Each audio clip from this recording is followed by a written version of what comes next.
silver nor gold na mapipigay to our brethren, sa lahat ng mga nangangailangan ng kapangyarihan ng Panginoon. But this is all we have.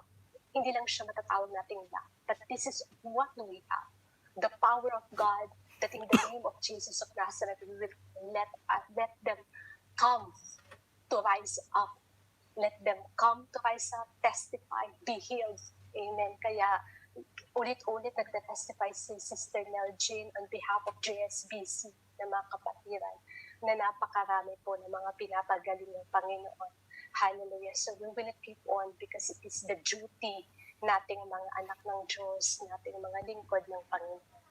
So, ngayong gabi, we are coming into prayer, and in the light of prayer po mga kapatid, I know napakarami natin mga baon-baon ng mga kahilingan sa Panginoon, at habang nile-level up ng Panginoon ang ating spiritual life, lalo na po yung maturity natin when it comes to faith, mapapansin ninyo na ang ating mga prayers ay not anymore of ourselves, not merely about pleasures of life, worldly passions and desires, yung mga bagay na temporal.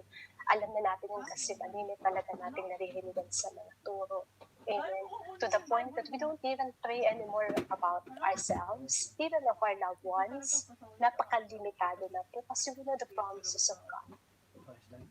God that spared His only begotten Son, why cannot He, along with His Son, give to us what we need? Amen. The Lord is our provider, the Lord is our helper, the Lord sustains, the Lord is faithful. We have all this, mga kapatid. And as we are seeking, as what we are doing every day, seeking first the kingdom of God and His righteousness, then all these things, name it healing, name it blessing, name it providence, name it protection, the Lord will add and add and add. And we will see that the Lord is moving mightily in our lives. Amen. At sa pagpapalalim po ng pagtuturo ng Panginoon, I know even I speak Taglish, Brother Raja, can follow. Amen. So, the Lord is just reminding to us how much, first, Lord Jesus is praying to us. We know that in John 17, that Jesus is praying for all His people like us to His Father in heaven. At ganun kalakas ang prayer ni Jesus sa kanyang tatay. Amen. His Father.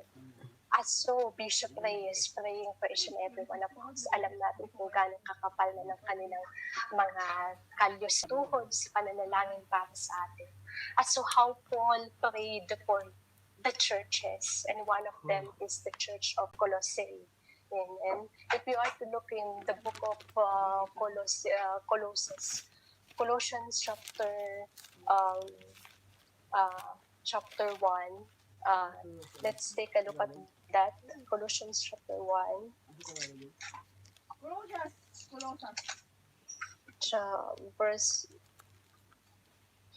Chapter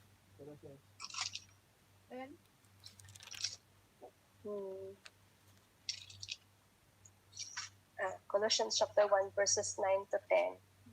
Amen. So nakalagay po doon na we should never stop praying, as if yung maalala natin dito yung 1 Thessalonians 5:17, yung command sa atin ng Lord through the life of Paul na pray continually, pray without ceasing. Amen.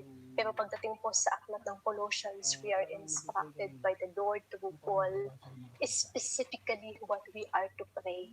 Sabi doon, do not forget to pray continuously, as to how Paul is praying for the church, how our leaders are praying for us. Continuously pray for the understanding of the will of God. And that the will of God is through the wisdom and knowledge that is given to us by the Holy Spirit of God. Napakahalaga po noon. Kung meron tayong i-desire ngayong gabi, kung meron tayong ilalapit sa Panginoon ngayong gabi, ilapit natin itong kahilingan, Lord, give us so much of the knowledge and understanding of your will in our lives, guided by the wisdom and the knowledge that is given by